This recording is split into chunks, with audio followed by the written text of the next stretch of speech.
आयुः कामार्थसिद्धये प्रथमं वक्रतुण्डं च एकदन्तं द्वितीयकं तृतीयं कृष्णं पिङ्गाक्षं गजवक्त्रं चतुर्थकं लम्बोदरं पञ्चमं च षष्ठं विकटमेव च सप्तमं विघ्नराजेन्द्रं धूम्रवर्ण तथाष्टकं नवमं भालचन्द्रं च दशमं तु विनायकम्। भक्त कपिल का प्रणाम स्वीकार कीजिए प्रभु।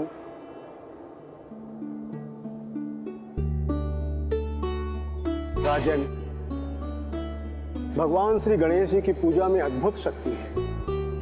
आप दोनों निष्ठा के साथ प्रभु श्री गणेश जी की पूजा कीजिए, आपकी मनोकामना अवश्य पूर्ण होगी। आयुष्मान।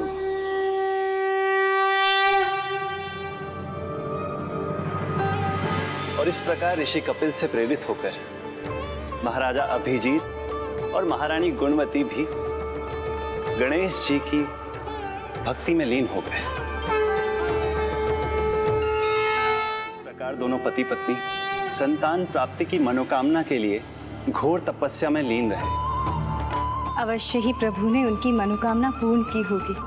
हाँ देवी, वर्षों तक अटूट भक्ति में लीन रहने के फलस्वरूप उन्हें पुत्र की प्राप्ति हुई, जिसका नाम उन्होंने रखा कर्ण।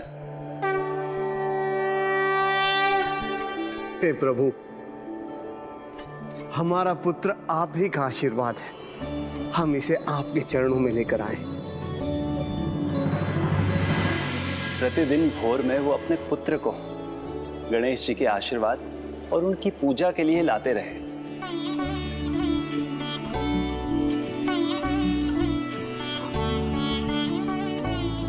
और देखते ही देखते उस शिशु की आयु बढ़ने लगी और वो बालक बन गया।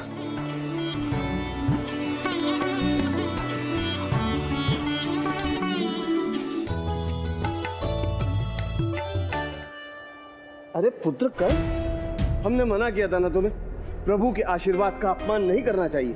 मैं एक राजा का पुत्र हूँ, राजकुमार हूँ, मुझे किसी के आशीर्वाद की कोई आवश्यकता नहीं। पुत्र कर्ण। माँ देखो ना, पिताजी मुझे डांट रहे हैं। महाराज, ये तो बालक है, समय आने पर स्वयं समझ जाएगा।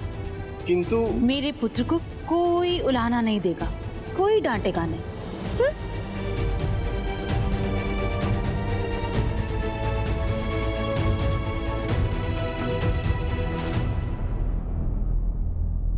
पुत्र?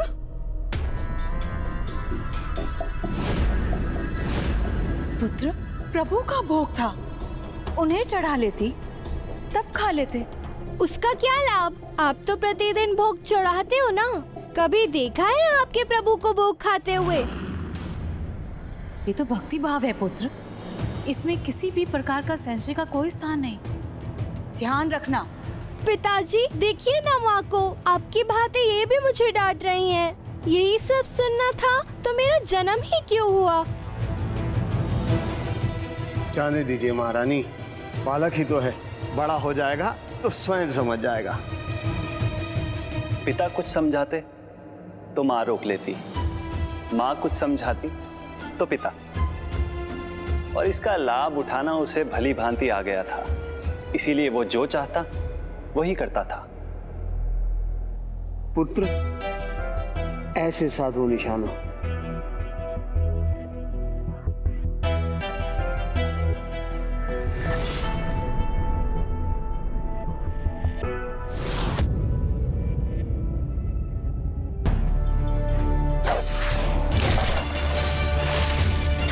देखा पिताजी, मैंने अपने बाण से कैसे इसका मटका फोड़ दिया। कोई बात नहीं, बालक ही तो है, बड़ा हो जाएगा तो स्वयं समझ जाएगा।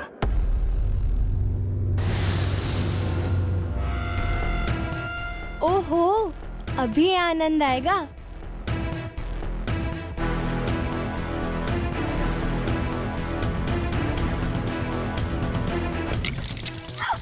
आनंद आ गया, आनंद आ गया,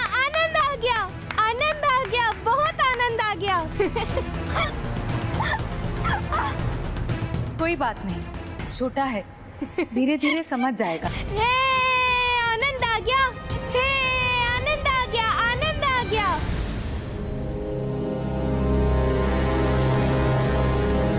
आप दोनों कुछ भूल नहीं रहे? क्या पुत्र, क्या भूल रहे हैं? जो भी आपको प्रिय है सब तो है यहाँ। पिताजी, आप क्या वचन देकर मुझे यहाँ लाए थे? तुम चिंता मत करो पुत्र, मैंने उन्हें समझा दिया है। गुरुवर, मैंने कहा है ना आपसे, मेरे पुत्रों पर ना कोई रोक टोक होगी और ना ही कोई उसे किसी प्रकार की उलाहना देगा। यदि कोई समस्या हुई तो उसे कुछ कहने के स्थान पर आप मेरे पास आएंगे। कहा तो है आपने राजन, किंतु आप भूल रहे हैं, ये गुरुकुल है। यहाँ भूल करने पर शिक्षार्थियों को सुधरने के लिए प्रेरित किया जाता है और उसके साथ साथ कभी उन्हें दंड भी दिया जाता है। एक नियम तो मैं पहले ही भंग कर चुका हूँ, राजकुमार को उनकी प्रिय वस्तुओं को साथ लाने की अनुमति देकर। गुरुवर, मैं आपका सम्मान करता हूँ, किंतु मैं आपको स्मरण करा दूं कि नियम प्रजा नहीं राजा बनाते हैं और वो अपने बनाए हुए नियमों को भंग भी कर सकता है। और आप राजा नहीं, इस राज्य की प्रजा हैं, एक साधारण गुरु हैं, इसलिए उचित यही होगा कि आप अपनी मर्यादा में रहें, अन्यथा आपको ये पद भी त्याग करना पड़ सकता है।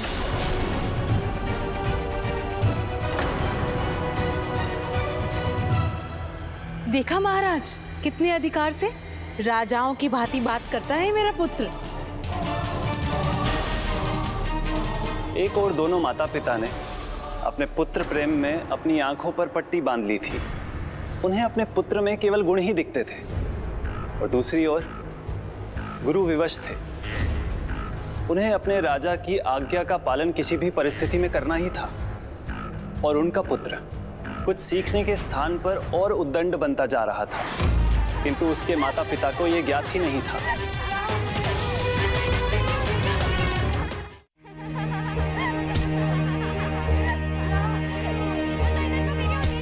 वाह राजकुमार कन, आपने तो गेंद लपक ली। राजकुमार, आप कहाँ जा रहे हैं? हमारी गेंद तो दे दीजिए। मैंने पकड़ी तो मेरी हो गई।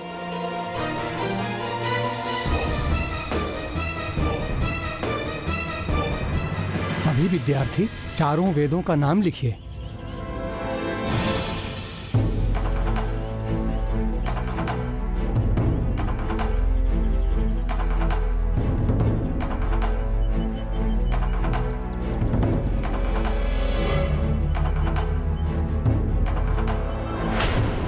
राजकुमार, ये मेरी है, मैंने इस पर लिखा है। मैंने छीनी तो मेरी हो गई।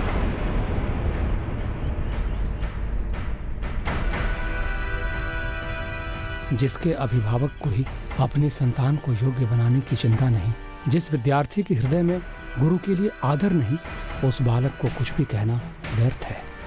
अति उत्तम राजकुमार कर्ण।